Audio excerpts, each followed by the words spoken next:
ask you to stand to welcome our Lord Mayor, Jean Fooks.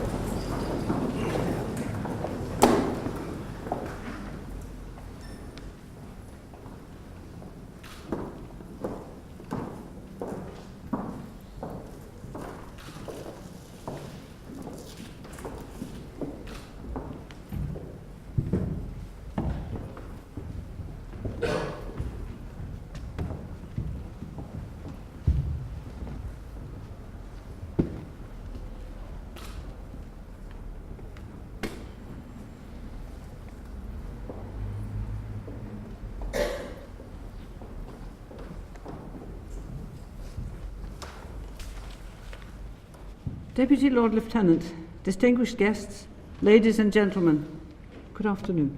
Please be seated.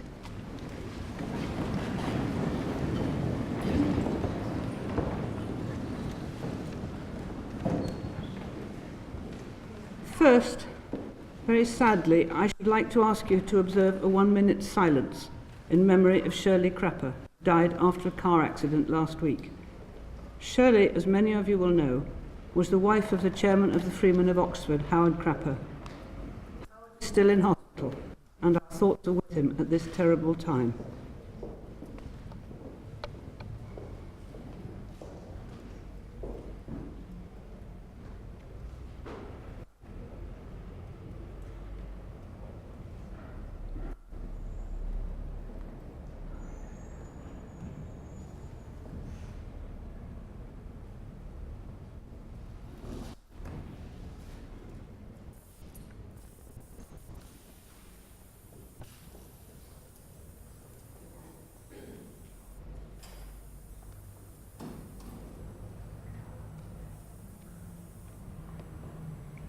Thank you.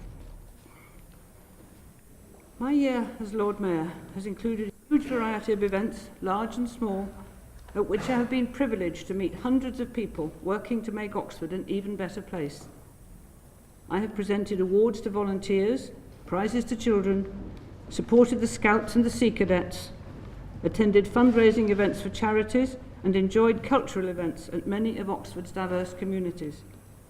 I should like to thank the people of Oxford who invited me to these communities, these events, and to take this opportunity to pay tribute to the amazing work being put in to help those in need in our city. There have been several memorial and remembrance services, as well as a traditional Remembrance Sunday service in St Giles, where we were joined by representatives from our twin towns. It has been the year of anniversaries of tragedies across the world. Anniversaries of the end of World War I, the Holocaust, the massacre at Srebrenica, and the Rwandan genocide have all been marked with special services. We held a short service to remember those affected by the terrible terrorist attack in Manchester. I have attended events at both our universities and had trips to Bonn and to Leiden as our oldest twin towns. I was surprised to find I was a Vice President of Seafarers UK, and to be presented with 2 sticks of rock bearing the Lord Mayor of London's name all the way through. And I attended my very first football match at Milton Keynes in September. It was a privilege to host visitors from across the world in the Lord Mayor's parlour. It has been a great pleasure to have the company of the Lord Lieutenant, his deputies and the High Sheriff at some of these occasions. I should like to thank those friends and my daughter Carolyn, who attended events as my escort. It was very good to have their company. My charities for the year have been the Mayday Trust, helping people out of homelessness, Response Giving, supporting people recovering from mental illness, and the Wolvercote Young People's Club, providing activities and training for young people in Wolvercote and Cutslow. During the year, there have been several fundraising events in support of the charities, and a substantial sum has been raised to be shared between them. All in all, an amazing year. It wouldn't have been possible, however, without the support of my executive assistant, Lizzie Spokes, and of my drivers, Monica McRae and Andrew Birchett. So I have a small gift for each of them in recognition of their untiring and sometimes very time-consuming support. Lizzie, where are you hiding? Come.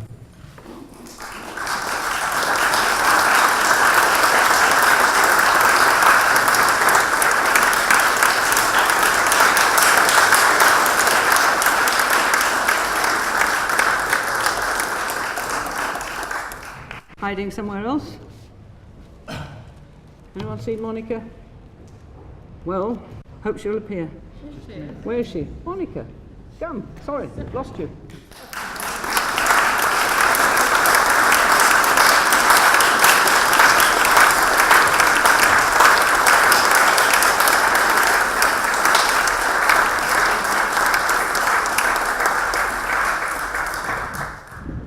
Andrew's flowers are only on the outside of the box.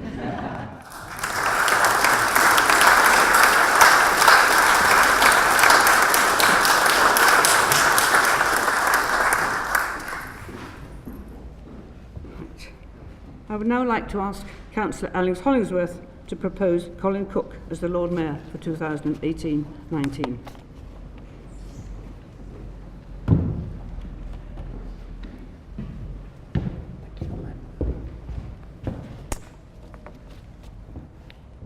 Deputy Lord Lieutenant, Lord Mayor, Deputy Lord Mayor, City Sheriff, distinguished guests, ladies and gentlemen.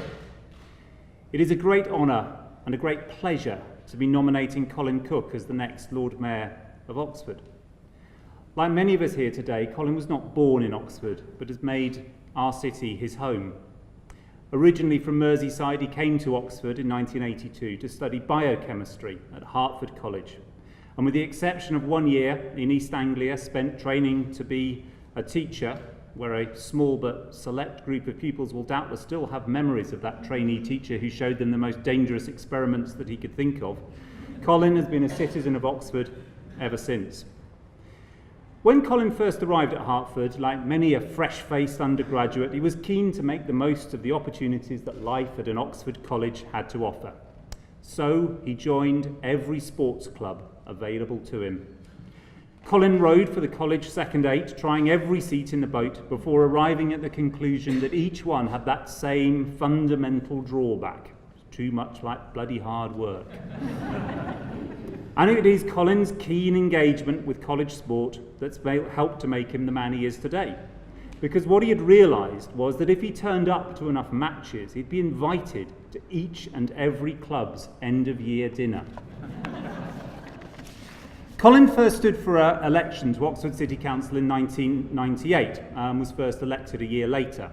And apart from a brief hiatus between 2004 and 2005, after he found himself perhaps rather somewhat unjustly carrying the can for the one bit of the ill-fated Corn Market refurbishment that was delivered on time, on budget, and didn't have to be dug up again almost immediately, he's been a member of Oxford City Council ever since.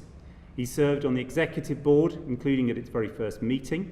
He's been a chair of planning, the City Council's heritage champion, bringing wisdom, experience, and an acute eye for judging the fundamentals of an issue to those roles. He's been a keen supporter of Oxford's international links. Few will forget Colin's trip to Perm, where he mistakenly left his plane at Nizhny Novgorod and found himself 800 kilometres from where he was supposed to be, armed only with a very limited understanding of the Cyrillic alphabet and, I have discovered, 14 pages of a Russian-English phrasebook that he'd printed out from Wikipedia. It is a tribute to both the people of Russia and Colin's charm and good humour that not only did he manage to find his way to Perm, but that 18-hour train journey became an opportunity to make new friends. Even if the Wikipedia phrasebook let them down on occasion, I'm sure it was a journey that was full of laughter. Colin is returning to Perm this June and perhaps wisely is taking several others with him. One of those entrusted with ensuring that he gets off at the correct airport this time is Colin's wife, Helen. Now, having served on the planning committee with Colin, I know that he likes to carefully gather the evidence and weigh up all the facts before eventually arriving at his considered judgment on the issue before him. And Colin took exactly that approach with Helen, waiting a full 2 years from the moment he first set eyes on her before finally getting round to introducing himself. And, as is so often the case, his judgment was impeccable. Helen will bring as much to the role of Lady Mayoress as Colin will bring to the role of Lord Mayor. And what is it that Colin will bring? He'll bring kindness, good humour, and most of all generosity to that role. Not a material generosity only, but a true generosity of spirit. Colin's hospitality is legendary, and I know that he intends to demonstrate that the office of Lord Mayor is not just one for the great and for the good, but is for all the citizens of Oxford. Now, some of the guests here this evening, I can see them scattered around the room, are part of a loose collective that makes up a quiz team every Tuesday at my local, the Bookbinders on Canal Street. Each week, the team that comes last gets to choose the subject for the specialist round the following week. Now, thanks mainly to the efforts of Helen, we haven't actually come last yet, but when we do, the subject, we have all agreed, for the following week will be Mayors and Lord Mayors of Oxford from Tertullus to the present day. Deputy Lord Lieutenant, Lord Mayor, Deputy Lord Mayor, City Sheriff, distinguished guests, ladies and gentlemen. It is my pleasure to know that from today, when that day finally comes for us to choose the specialist round at the Bookbinders Quiz, that long line of mayors and Lord Mayors will include someone who is a fellow citizen of this city, a colleague, a comrade, and most of all, someone I'm honoured to call a friend. I'm privileged to nominate Colin Cook as the next Lord Mayor of Oxford.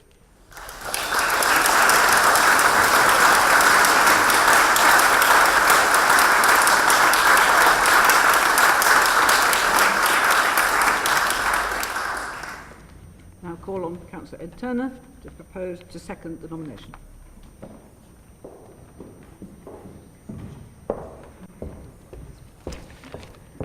My Deputy Lord Lieutenant, Lord Mayor, and congratulations on a great year, Deputy Lord Mayor, City Sheriff, distinguished guests, ladies and gentlemen, friends and comrades.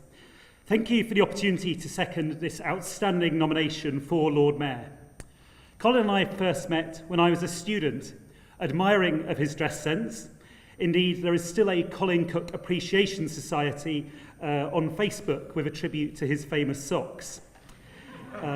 In those days, amongst our group of friends, Colin had the nickname Colin Cook Checkbook because of his generosity at the bar, a lasting personal trait.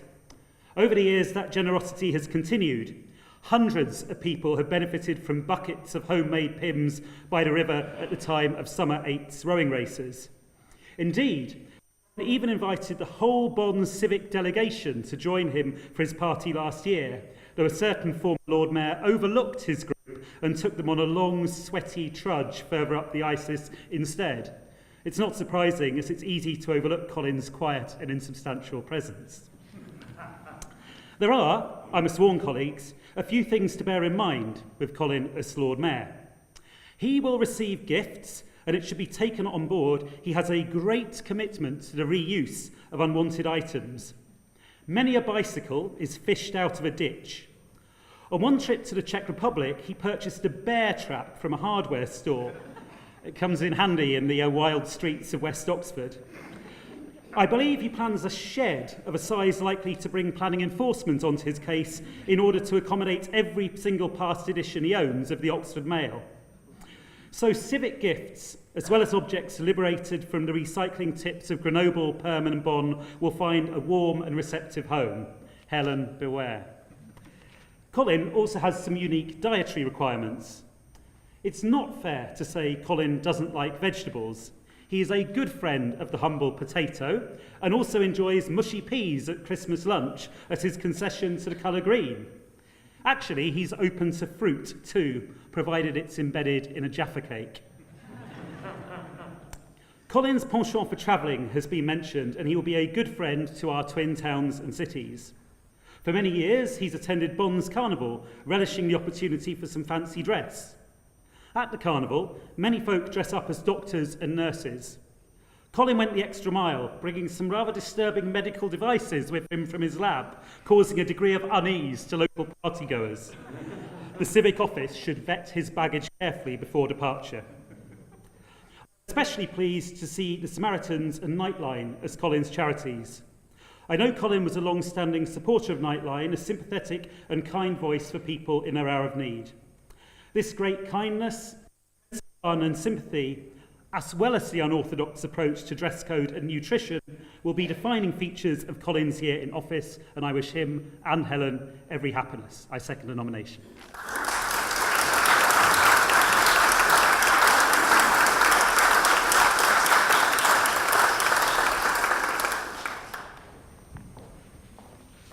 Well, now I must put the proposal to the vote. With those in favour of having Councillor Colin Cook as the Lord Mayor for next year, please show. Thank you. Anyone against? Good. I therefore have great pleasure in declaring Colin Cook as elected as the next Lord Mayor for Oxford 2018-19. Congratulations.